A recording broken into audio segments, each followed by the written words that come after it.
और देखिए, चुनाव आते ही थर्ड फ्रंट की कवायद शुरू हो जाती है। साथ ही पार्टी से असंतुष्ट नेताओं का आना जाना भी शुरू हो जाता है। बिहार में एक बार फिर कुछ इसी तरह की सुगबुगाहट दिखाई दे रही है।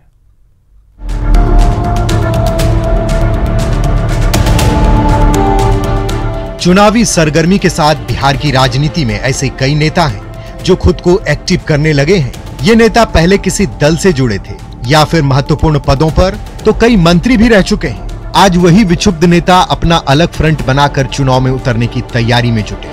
जेपी मूवमेंट के महत्वपूर्ण नेता और लालू नीतीश के बेहद करीबी रहने वाले नरेंद्र सिंह थर्ड फ्रंट की कवायद कर रहे हैं। हालांकि इनकी माने तो ऐसे लोगों को अपने साथ जोड़ रहे हैं जो इस सरकार से दुखी या असंतुष्ट हैं। इनकी माने तो बिहार में उनका फ्रंट चुनाव भी लड़ेगा और जो भी सत्ता के करीब है उनको चुनाव हराएगा भी। सच कहना अगर बगावत है तो समझो हम भी बागी हैं। हम लोगों ने वैसे साथियों को ढूंढकर निकाल कर मेरा प्रयास आप देख रहे हैं। हम 6 महीने पहले भी हम लोगों ने एक नवनिर्माण मोर्चा बनाया। पार्टी नहीं बनाया, पार्टियां बनाकर चुनाव लड़ने का मकसद हमारा नहीं है, लेकिन चुनाव रास्ते का पड़ाव है। हम चुनाव लड़ेंगे और चुनाव में लड़के इनको शिकस्त देंगे। पूर्व केंद्रीय मंत्री यशवंत सिन्हा, पूर्व सांसद अरुण कुमार, पूर्व केंद्रीय मंत्री नागमणि, एलजेपी के नेता सत्यानंद शर्मा सहित कई ऐसे नेता हैं जो इस फ्रंट में शामिल हैं। इस थर्ड फ्रंट के नेता की माने लालू नीतीश की सरकार ने बिहार वासियों को धोखा दिया है। एनडीए के नेता इस थर्ड फ्रंट की कवायद को सिरे से नकारते हैं। इनकी माने तो बिहार में दो ही धुरी है, एक एनडीए, दूसरी महागठबंधन।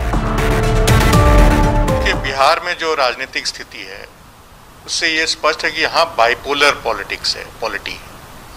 दो पोल्स हैं बिहार की राजनीति में। एक तरफ एनडीए है जिसमें भारतीय जनता पार्टी, जनता दल यूनाइटेड और लोक जनशक्ति पार्टी है। दूसरी ओर तथाकथित महागठबंधन है जिसमें राष्ट्रीय जनता दल, उपेंद्र कुशवाहा जी की पार्टी है, मुकेश सहनी जी की पार्टी है, जीतन राम मांझी जी की पार्टी। ये दोनों फ्रंट है, लगभग समाज के सभी वर्गों को ये रिप्रेजेंट करते हैं।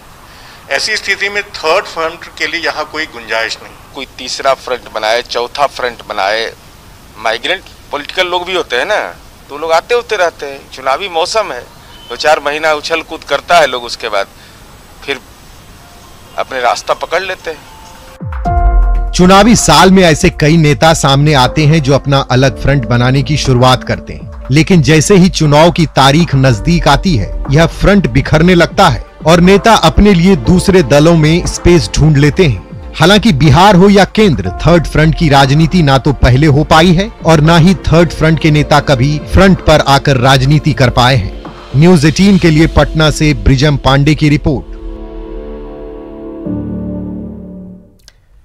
कोरोना से बचाव के लिए मास्क की अहमियत जग जाहिर है और ऐसे में शादी ब्याह के सीजन में फैशनेबल मास्क की डिमांड भी काफी बढ़ गई है।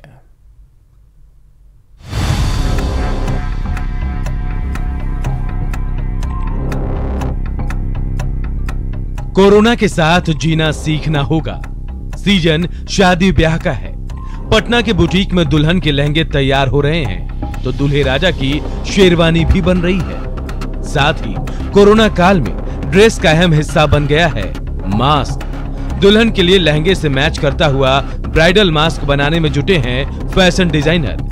साथ ही दूल्हे राजा के लिए भी फैब्रिक से मैच करता हुआ तैयार हो रहा है स्टाइलिश मास्क। पटना के बुटीक में रोजाना ऐसे सैकड़ों डिजाइनर मास्क के ऑर्डर आ रहे हैं।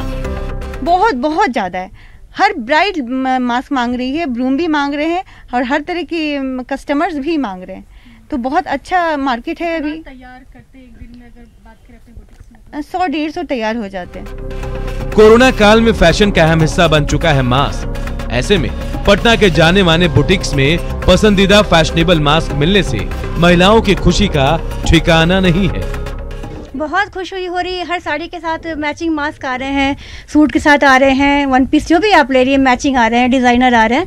तो क्योंकि हम लोग क्रेजी हैं कि हमें हर कुछ मैचिंग चाहिए, तो इसलिए ईयररिंग्स हो गए, कुछ भी हो गए, या आपके बैंगल्स हो गए, वॉचेस हो गए, तो मैचिंग चाहिए।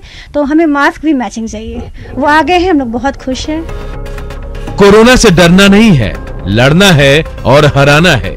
पटना के बुटीक्स में तैयार हो रहे डिजाइनर मास्क भी कोरोना से लड़ने का रास्ता दिखा रहे हैं।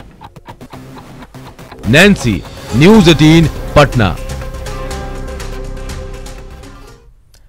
और इस बुलेटिन में फिलहाल इतना ही, लेकिन खबरें लगातार जारी है। देखते रहिए न्यूज़ 18 बिहार झारखंड।